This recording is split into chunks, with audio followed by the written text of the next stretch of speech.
નમસ્કાર વિદ્યાર્થી મિત્રો, કેમ છો બધા? આજના આ ખાસ સેશનમાં તમારું ખૂબ ખૂબ સ્વાગત છે. આજે આપણે ધોરણ 9 વિજ્ઞાનના એકદમ પાયાના અને એટલા જ રસપ્રદ ટોપિક પર વાત કરવાના છીએ. પ્રકરણ છે આપણી આસપાસમાં દ્રવ્ય શુદ્ધ છે અને આપણો આજનો મેઇન ટોપિક છે દ્રાવણની સાંદ્રતા. તો ચાલો ફટાફટ શરૂ કરીએ. આગળ વધતા પહેલા તમને જણાવી દઉં કે આ શાનદાર કન્સેપ્ટ આપણે સંજય મેથ્સ એન્ડ સાયન્સ એકેડમીના માધ્યમથી શીખી રહ્યા છીએ. અમારો બસ એક જ હેતુ છે કે વિજ્ઞાન અને ગણિત જે તમને અઘરા લાગે છે ને તેને એકદમ સિમ્પલ અને મજેદાર રીતે તમારા સુધી પહોંચાડવા, જેથી કરીને કોઈ પણ વિદ્યાર્થી આસાનીથી શીખી શકે. તો જુઓ, આજે આપણે મુખ્યત્વે 4 વસ્તુઓ કવર કરીશું. સૌથી પહેલા દ્રાવક અને દ્રાવ્ય શું છે એ ઓળખતા શીખીશું.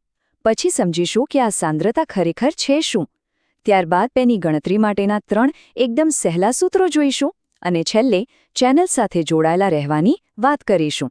તો ચાલો સૌથી પહેલા પાયાની વાતથી એટલે કે દ્રાવક અને દ્રાવ્યની ઓળખથી શરૂઆત કરીએ. તમે બધાએ ઘરે લીંબુ શરબત કે ખાંડવાળું પાણી તો ક્યારેક બનાવ્યું જ હશે, બરાબર ને? બસ તો સમજો કે વિજ્ઞાન ત્યાં જ છુપાયેલું છે. કોઈ પણ દ્રાવણ 2 વસ્તુઓનું બનેલું હોય. પહેલું છે દ્રાવક. દ્રાવક એટલે એવી વસ્તુ જે દ્રાવણમાં વધારે માત્રામાં હોય. જેમ કે શરબત બનાવીએ ત્યારે પાણીનો ભાગ વધારે હોય, રાઈટ? તો પાણી એ આપણું દ્રાવક છે. અને બીજું છે દ્રાવ્ય, એટલે કે જે વસ્તુ આપણે ઓછી માત્રામાં નાખીએ છીએ. શરબતમાં ખાંડ ઓછી હોય છે, તો ખાંડ એ આપણું દ્રાવ્ય બની ગયું. Simple logic. આમાં જો ક્યારે કન્ફ્યુઝન થાય ને તો આ એક ગોલ્ડન રૂલ એટલે કે સુવર્ણ નિયમ મગજમાં ફિટ કરી દેવાનો. જે વસ્તુ ઓગળે છે એ દ્રાવ્ય છે અને જેની અંદર એ ઓગળે છે તે દ્રાવક છે. જો આટલું યાદ રાખી લીધું તો પરીક્ષામાં ક્યારે પણ આ ઘટકોને ઓળખવામાં તમારી ભૂલ નહીં પડે. હવે આપણે આગળના મુદ્દા પર આવીએ અને સમજીએ કે આ સાંદ્રતા એટલે કે કોન્સન્ટ્રેશન એક્ઝેક્ટલી છે શું. આપણે ચોપડીની વ્યાખ્યાઓ ગોખવાને બદલે પહેલાં જાતે જ આ પ્રશ્ન પૂછવો જોઈએ કે રોજિંદા જીવનમાં આ સાંદ્રતાનો અસલી અર્થ શું થાય છે. વિજ્ઞાનની ભાષામાં કહીએ તો એક ચોક્કસ જથ્થાના દ્રાવણમાં તમે કેટલી ખાંડ કે મીઠું ઓગાળ્યું છે તેનું ચોક્કસ માપ એટલે જ સાંદ્રતા. આ એકદમ પરફેક્ટ વ્યાખ્યા છે જે તમારે પરીક્ષા માટે યાદ રાખવાની છે. ચાલો આને એકદમ સરળ ઉદાહરણથી સમજીએ. જસ્ટ કલ્પના કરો કે તમારી સામે પાણીના 2 ગ્લાસ પડ્યા છે. એક ગ્લાસમાં આપણે માત્ર 1 જ ચમચી ખાંડ નાખી છે અને બીજા ગ્લાસમાં 5 ચમચી ખાંડ ભરીને નાખી છે. હવે તમે જ કહો કયું પાણી વધુ ગળ્યું લાગશે?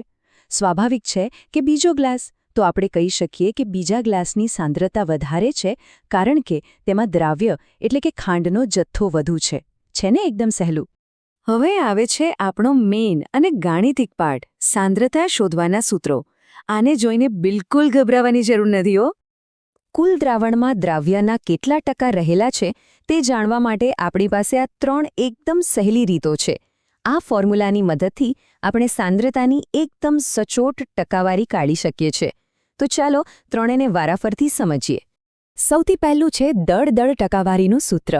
હવે આનો ઉપયોગ ક્યારે થાય? જ્યારે તમારું દ્રાવ્ય અને દ્રાવણ બંનેનું માપ વજનમાં એટલે કે ગ્રામ કે કિલોગ્રામમાં આપેલું હોય. આમાં સિમ્પલ કરવાનું શું છે?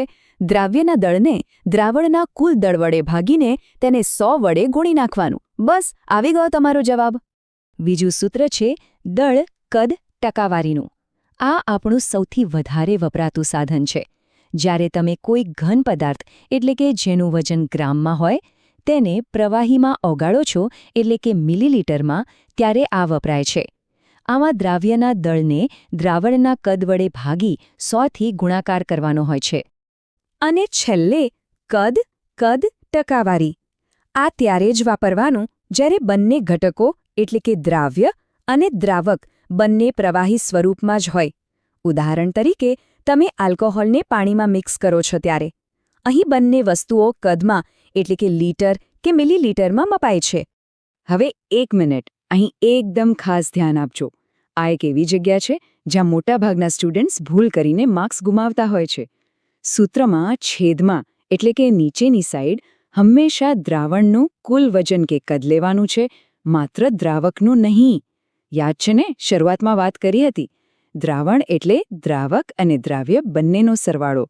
જો આ એક નાનકડી વાત યાદ રાખી લીધી તો દાખલામાં તમારા પૂરા માર્ક્સ પાક્કા. તો બસ આજ માટે આટલું જ.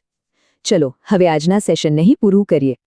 મને આશા છે કે તમને આ સમજૂતી ગમી હશે અને કન્સેપ્ટ એકદમ ક્લિયર થઈ ગયો હશે. જો તમને ખરેખર કંઈક નવું અને સરળતાથી શીખવા મળ્યું હોય તો આપણી Sanjay maths and science academy ચેનલને લાઇક, શેર અને સબસ્ક્રાઇબ કરવાનું બિલકુલ ભૂલતા નહીં. આવી જ રીતે આપણે વિજ્ઞાન અને ગણિતને સહેલા બનાવતા રહીશું.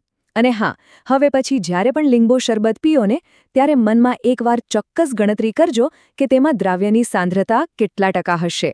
ત્યાં સુધી હસતા રહો, શીખતા રહો અને આગળ વધતા રહો. આવજો.